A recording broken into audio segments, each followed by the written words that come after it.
Okay guys, what is up and welcome back to my channel. So today it is super cloudy and rainy and cold and I'm freezing and I'm probably gonna go make another cup of tea after this, even though I've literally had 3 already? I don't know. Anyways, so I apologize for the lighting. Hopefully it's okay when I edit it, but we'll see. So I decided today to film a video regarding these questions that this girl DM'd me on Instagram. She seemed super sweet, and I was like, you know what? I'm just gonna make a video out of these because I feel like everyone should benefit from questions, even if you're not like, you know, willing enough to ask them or just like don't want to. I don't know. So I was like, you know what? I'm just gonna do it for everyone, and if these apply to you, then great. If they don't, then I just hope I was entertaining in some way, or you're just not watching this and then that's okay too.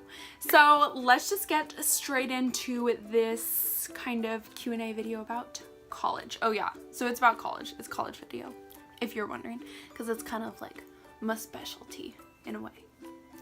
Okay, so question number 1 is, how soon after I get accepted should I apply for housing? So they'll actually give you a window of when you should apply, and I think they send that through your email. Let's just keep in mind it's been, what, like almost 3 years since I have dormed, so a little rusty, but like I kind of remember most of it. But yeah, I remember getting an email saying that this is your window for signing up, so make sure that you have your roommate, because you select your roommate first and then you select your housing. It was honestly super easy. They made it super clear, so you don't have to worry about anything, and as long as you make sure you keep up with your email, then you will be good to go. Question number 2, for the roommate selection, how do I communicate with them?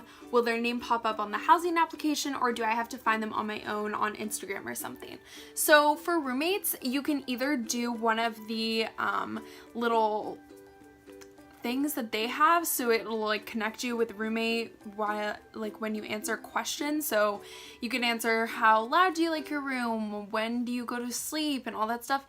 Honestly, I feel like that doesn't really match you up with someone that you're gonna be compatible with, as well as you reaching out to someone. So what I did, and I've definitely talked about this before, is I posted, so each class has a Facebook page. Well, I mean, you should have a Facebook page. So I had the class of 2020 Facebook page, and what I did was I just wrote a little bio about myself and just posted that in the page. Why do I keep saying that? People were able to comment and reach out, and I actually read a lot of people's and was like, who would I match with well? Because I can be really picky, but I also tend to get along with pretty much everyone, kind of depending. But I'm usually pretty good at getting along with everyone. And then I was scrolling through one day and then I found Claire, and I was like, oh my god, she seems so sweet, so perfect, and like low-key this is like kind of creepy, but like whatever, because everyone does it. Because I know if you say you don't do it, you're lying, because everyone does it. So you're able to stalk everyone easily if you find them on Instagram or on Facebook or wherever, and you can just see like if they have the same interests as you, or you know, if they edit their photos the same as you.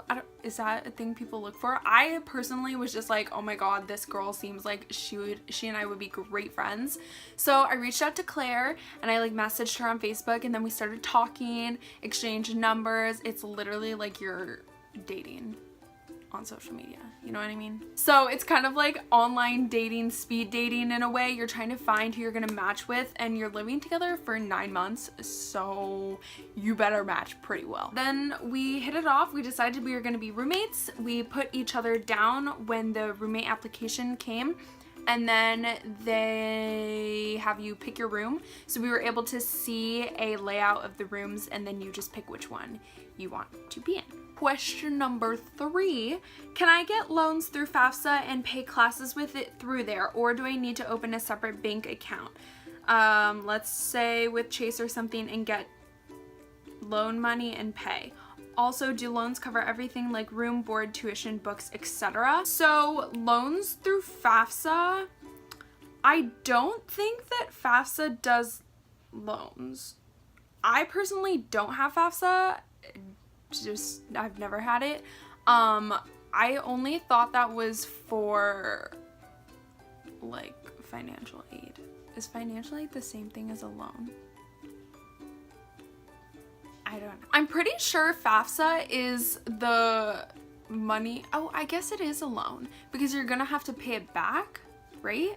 So I believe Jocelyn had FAFSA, and it just puts money in your bank account, so you don't have to open a separate bank account or anything, and then you can use that to pay for whatever you need. So it's not just specifically for like tuition and that, you can use it to cover everything that you're going to use for college. And then I'm pretty sure since the money's just going straight into your bank account, you can kind of use it for whatever you need.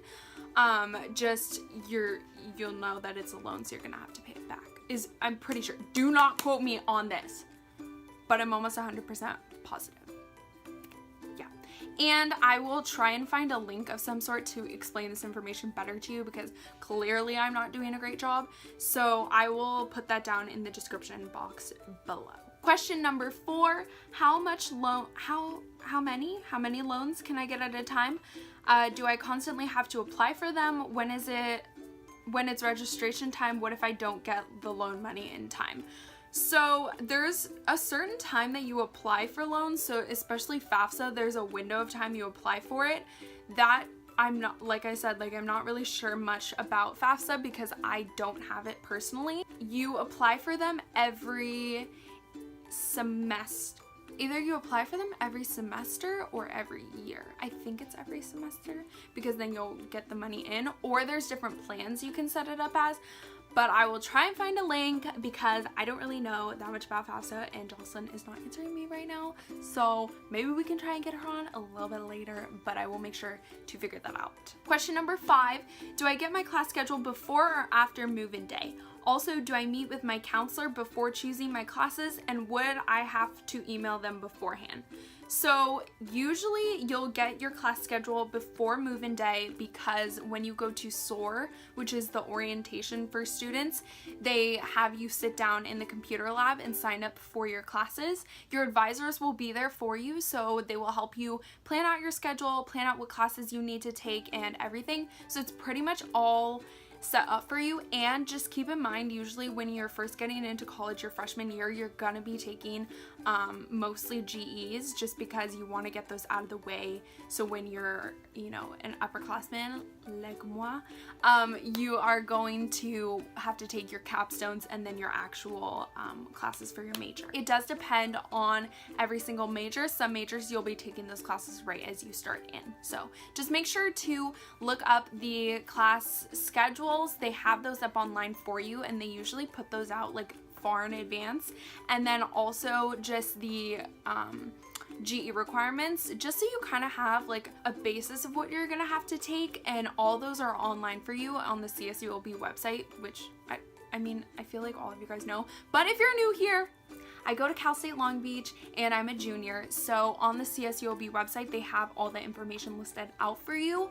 So I will also link that down below so you guys have easy access to everything. Question number 6, for the meal plans, does it cover all places on campus like Starbucks or other cafeterias from different dorms, or just the cafeteria in the dorms you live at? So for the meal plans, there are different meal plans you can choose from. They have different amounts of plans you can set up per time. At the time that I was dorming, there was this thing called dining dollars. I don't know if they still have it, but you were able to use that wherever on campus.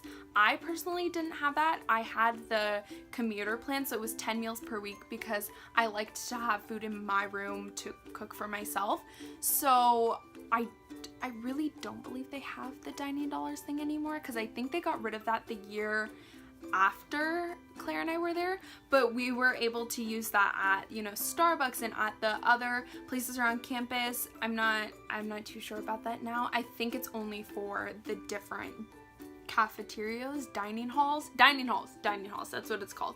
So As long as you have a meal plan, you can use it at any of the dining halls at either Hillside, Beachside, or Parkside. Question number 7, what are the chances of actually getting a job on campus? They're very, very, very likely. Just you have to make sure that you're applying for them. Well, obviously you would be if you're looking for a job.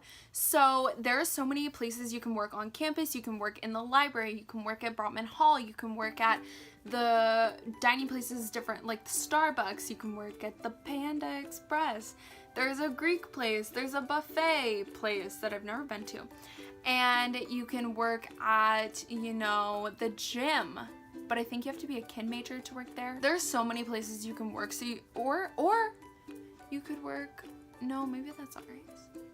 Maybe you could work at your residential hall as well. You just have to look into that, but there's so many ways to find jobs on campus. You will most certainly find one if you want one or are looking. And if you're not looking for a place on campus but you still want a job, there are plenty of places really close to campus that a lot of college students have jobs at. There's Target, Trader Joe's, there's Yogurtland, there's restaurants, there's so many places. You'll be good. Question number 8, how did you have money to do fun things freshman year, like going out, shopping, etc.? Like, did you have a job to support yourself or had your parents help? So I personally was very fortunate enough to have my parents help. I did have money going into college just saved up, and I got a lot of graduation money from when I graduated high school. So that really helped, but my parents really did support me a lot.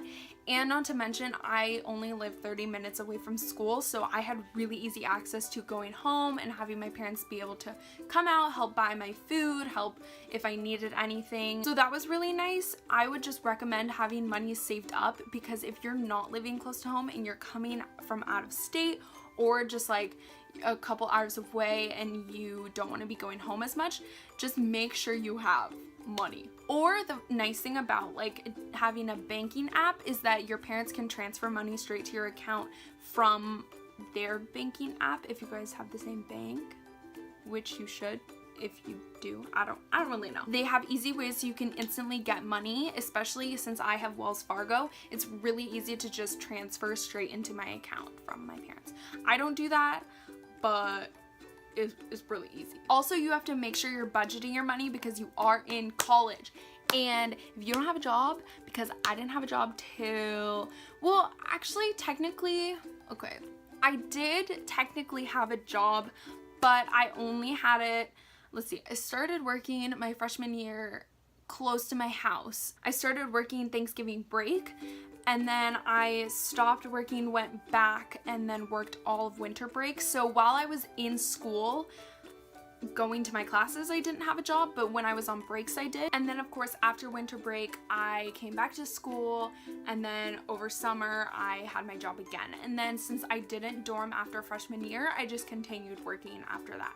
So I had a small income, slightly, just for some parts. It was really my parents that helped me out so much, so I'm so grateful for having that. Question number 9. If I were to get an apartment my junior or senior year with some roommates, is having only a part-time job stable enough to pay rent along with other personal expenses and stuff? Yes, but it depends on what type of job. If you are going to want to have an apartment, you need to make sure you A, have enough roommates, B, have a good job, like maybe being a waiter or waitress because you get tips, and C, you just need to make sure that you're budgeting your money like I just said, because there's going to be so many things you're not expecting to pay for and then you're going to have to pay for them. So make sure you have a good enough saved amount of money before you're going to even rent a place. I didn't want to do that yet just because I feel like I need to save more money and I tend to spend a lot.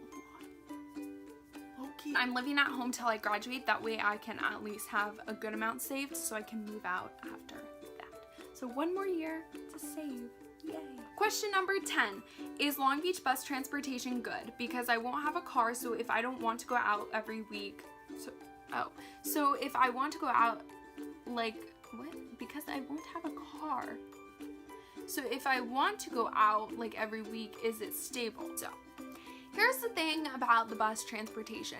Yes, it will get you to where you need. You can get a tap card from the school. They're only $5 and they last you for the whole year, for the years. I don't know how long they last. You can just like scan it when you go and then you don't have to pay like every single time you go on the bus. I personally don't take public transportation. I took the bus maybe twice, 3 times. Yeah, I'm not a huge fan of that. I would personally prefer taking Uber, which is what I did mostly, but I understand if you're not willing to spend, you know, that much money on just like getting to other places. I think getting an Uber is gonna be definitely way safer. I do not recommend taking the bus at night. Now, some of you may be like, oh, Brooke, like, it's fine. Okay, well, maybe for you, but for me, no. I'm not gonna do that, and I just will never do that. So, I personally prefer Uber, but you can take the bus. It's not a bad way of transportation. I would just probably make some friends that are older so you can have access to, you know, getting rides off them from their car. And the last question, question number 11, when should I start doing internships to put out my resume for after I graduate from Long Beach? What year is it common to do them, like throughout college or until junior or senior year? So personally, a lot of people, well, why did I say personally if I'm talking about other people? Personally, I'm waiting till this summer, hopefully, to do an internship, but it's always good to start looking even when you're, you know, a little bit younger. You can do an internship whenever you want. Most people just do them junior or senior year. I think junior year is a great time to start because then at least you've had some, you know, of a foundation, some type of it, while taking your major classes, so you'll know more about what you're going to be doing with your career, and then that way you have those classes to hopefully go into an internship and you'll be more prepared. If you go into it like freshman year or sophomore year, you're not going to be as, you know, educated on what you're going to be doing, so I think it's best to wait, but it's really up to you and what you think is going to work best for you. I'm looking into internships right now and I haven't done one yet. So like I said, I am a junior and I'm going into my second semester as a junior at Long Beach. So hopefully I will get one in the summer and then I can just continue that through my senior year. Because some majors, it really does depend, but for my major as a design major, I can get credit for doing an internship through my program. So if I submit a proposal and they approve it, I can get up to 4 credits for doing an internship depending on how many hours I work for or intern during that time. So it really does depend. Just make sure you look it up. And yeah. Wow, I have something in my eye. Okay. Anyways, that's pretty much it for this video. I hope you guys enjoyed it and it helped you in some way. Hopefully I wasn't that boring, and hopefully I gave you information that will help you for your future endeavors in college. And if you have any more questions, make sure to either leave them down below. Instagram DM is a good way to contact me if you have some really important questions. And yeah, that's pretty much it. And I will see you guys in my next video, but also make sure to hit that subscribe button if you want to see more content and turn on the post notifications bell to see when I upload, because my uploading has been a little sporadic, but I have been super busy, so that, and I'm also lazy sometimes, so there's that too. But yeah, hope you guys enjoyed, and I will see you guys in my next video. Yep, bye guys.